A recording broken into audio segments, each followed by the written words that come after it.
Sa ginintuang panahon ng pelikulang Pilipino, isang pangalan ang namukod-tangi, hindi lamang dahil sa angkin nitong kagandahan, kundi pati na rin sa natatanging karisma sa harap ng kamera. Siya si Corazon Ribas, isang actress na sumikat noong dekada 50 at naging isa sa mga pinakapaboritong leading lady ng hari ng pelikulang Pilipino na si Fernando Poe Jr. Ang kanyang bituin ay nagningning ng husto, lalo na sa kanyang pagganap sa serye ng mga pelikulang Low Waist Gang na tumatak sa kamalayan ng isang buong henerasyon ng mga manonood. Subalit sa likod ng matagumpay na karera at ngiti sa telon, may kuwento ng isang babaeng naghangad ng kalayaan at normal na pamumuhay.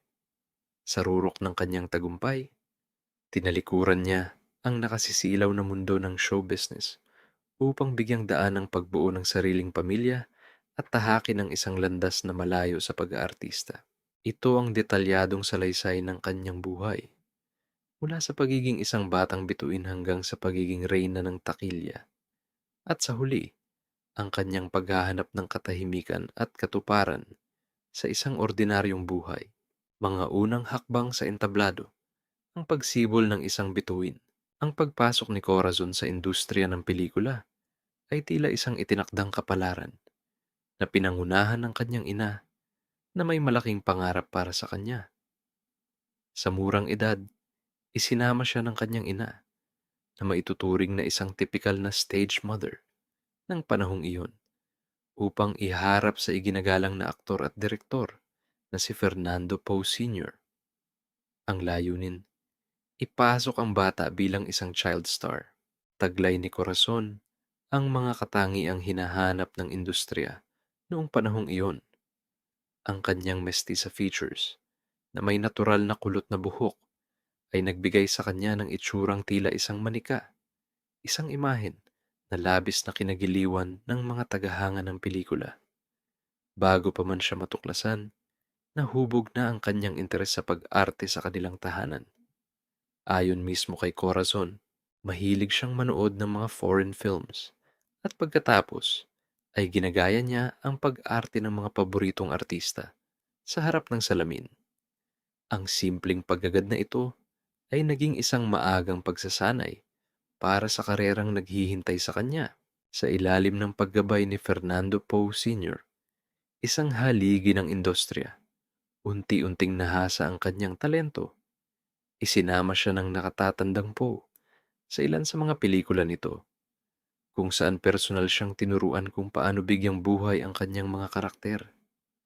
Ang mga paunang karanasang ito ang naglatag ng pundasyon para sa kanyang mabilis na pagsikat. Sa edad na 14, formal nang pumasok si Corazon sa propesyonal na pag-arte nang siya ay maging isang contract star ng Premiere Productions, isa sa mga nangungunang film studio noong panahong iyon. Dito, ipinagkaloob sa kanya ang kanyang unang lead role sa pelikulang Aventurera noong 1954.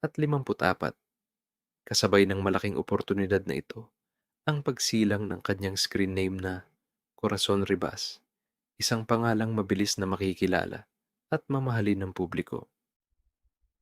Ang kanyang pagiging contract star ay nangahulugan ng isang buhay na nakatali sa studio.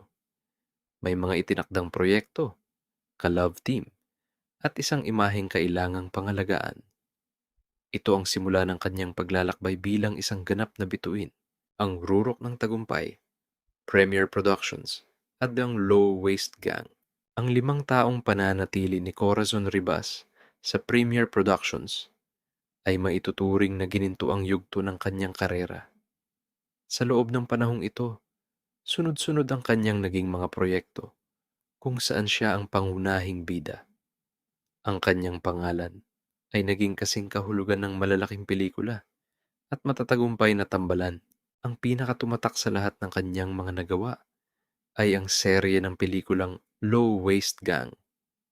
Ang pelikulang ito, na sinasabing lokal na bersyon na may impluensya ng mga Hollywood movie tulad ng Ocean's 11 sa konsepto ng isang barkadahan, ay naging isang cultural phenomenon Pinagbidahan ito ng mga kabataang aktor na sina Fernando Poe Jr., Berting Labra, Zaldi Shornak, at iba pang miyembro ng barkada.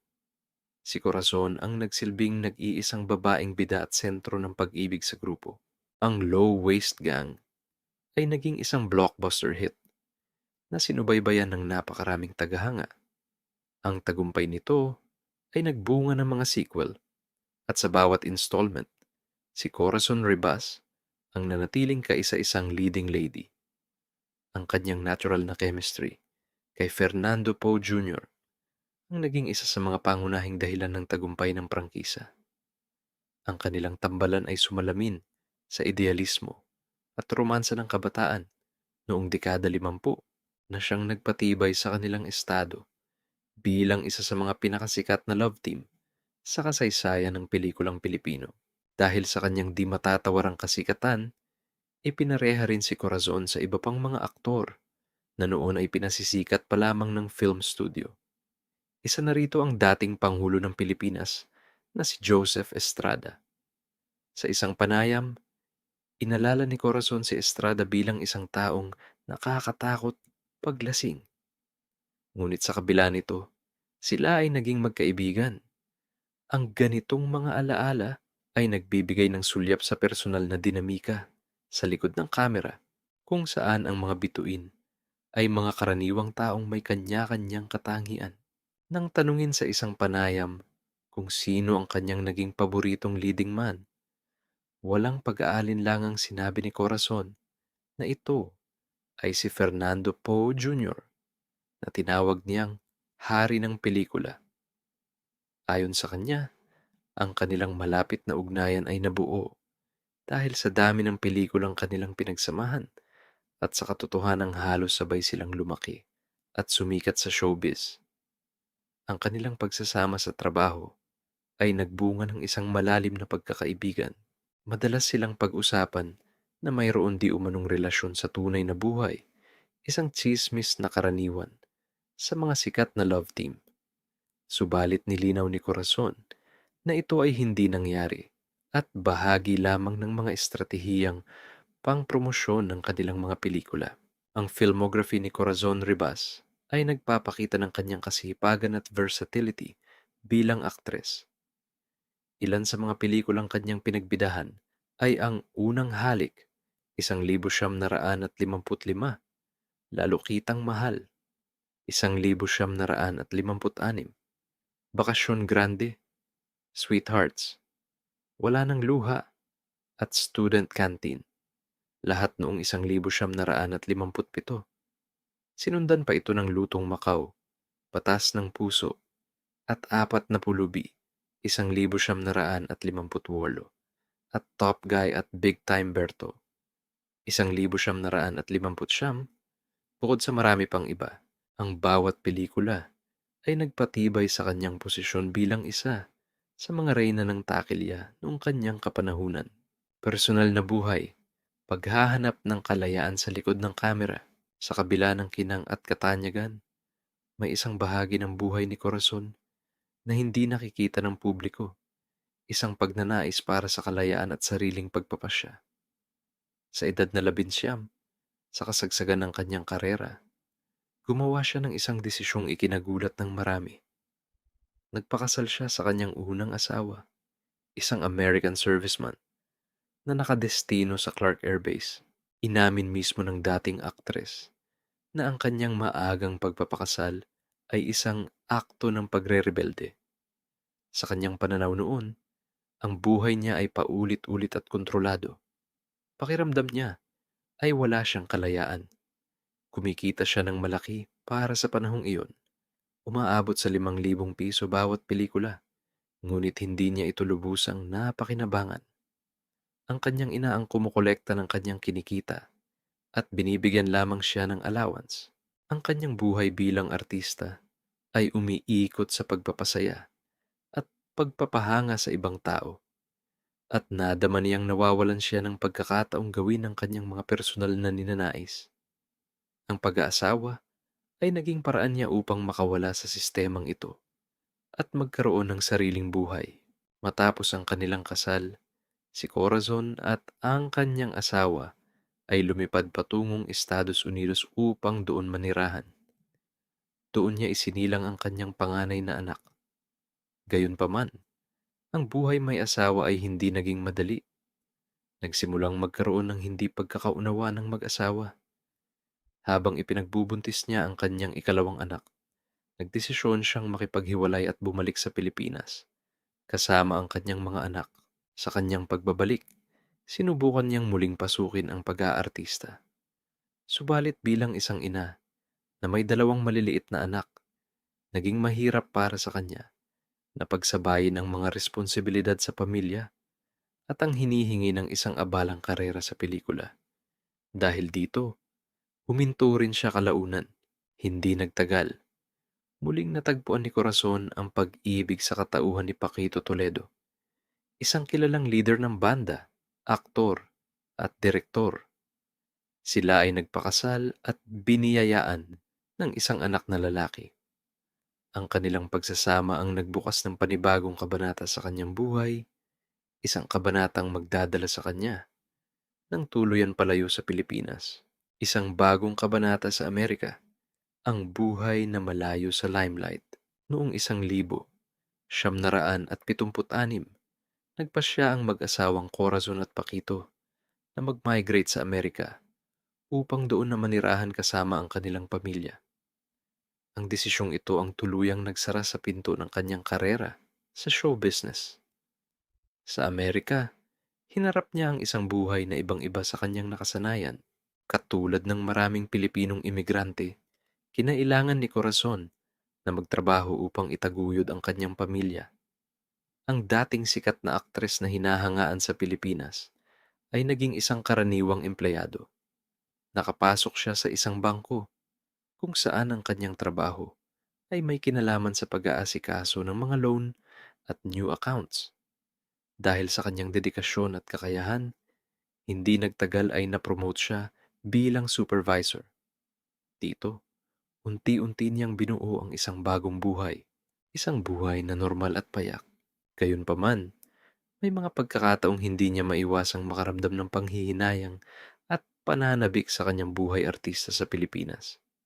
Isa sa kanyang naging trabaho sa California ay ang pagiging assistant ng isang couturier, kung saan tumutulong siya sa pagdadamit sa mga customer. Sa mga sandaling iyon, naaalala niya ang kanyang iniwang karera kung saan siya ang dinadamitan, inaayusan at inaalagaan. Ang malaking pagkakaiba ng kanyang nakaraan at kasalukuyan ay isang paalala ng buhay na kanyang tinalikuran. Ang buhay sa Amerika ay nagdala rin ng matinding pagsubok. Ang kanyang asawang si Paquito ay nagkasakit ng cancer. Habang lumalala ang karamdaman nito, nagsimula itong manghina. Dahil dito, halos lahat ng responsibilidad, pinansyal at emosyonal, ay napunta sa mga balikat ni Corazon. Kinailangan niyang magtrabaho ng husto habang pinalalaki ang kanilang anak na lalaki, pati na rin ang kanyang dalawang anak na babae mula sa unang asawa. May ilang mga dating kaibigan nila sa showbiz ang nagpaabot ng tulong. Ngunit ang sakit ni Paquito ay hindi na napigilan. Pumanaw ito noong 1981. Pamana at katahimikan, ang katuparan ng isang pangarap. Sa mga sumunod na taon, ipinagpatuloy ni Corazon ang kanyang tahimik na buhay sa Milpitas, California. Ang kanyang mga anak ay lumaki na at mayroon ng kani-kanilang pamilya, ngunit naninirahan sila malapit sa kanya at regular siyang binibisita.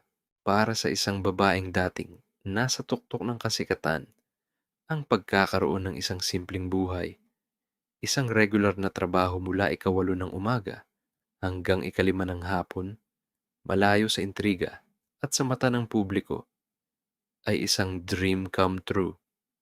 Ito ang kalayaan at normalidad na matagal na niyang hinangad noong siya ay bata pa at nakatali sa kontrata at ekspektasyon ng industriya. Masaya siyang namumuhay ng normal, malayo sa limelight na minsan niyang tinamasa. Ang kwento ni Corazon Ribas ay higit pa sa salaysay ng isang sikat na artista. Ito ay kwento ng isang babaeng nagkaroon ng lakas ng loob na pumili ng sariling landas. Ipinakita niya na ang tunay na tagumpay ay hindi palaging nasusukat sa kasikasan o kayamanan, kundi sa pagkamit ng personal na kaligayahan at kapayapaan ng isip. Ang kanyang pamana ay hindi lamang ang mga klasikong pelikulang kanyang iniwan, kundi pati na rin ang inspirasyon na posibleng talikuran ang lahat para sa isang buhay na mas makabuluhan at tunay na sa iyo.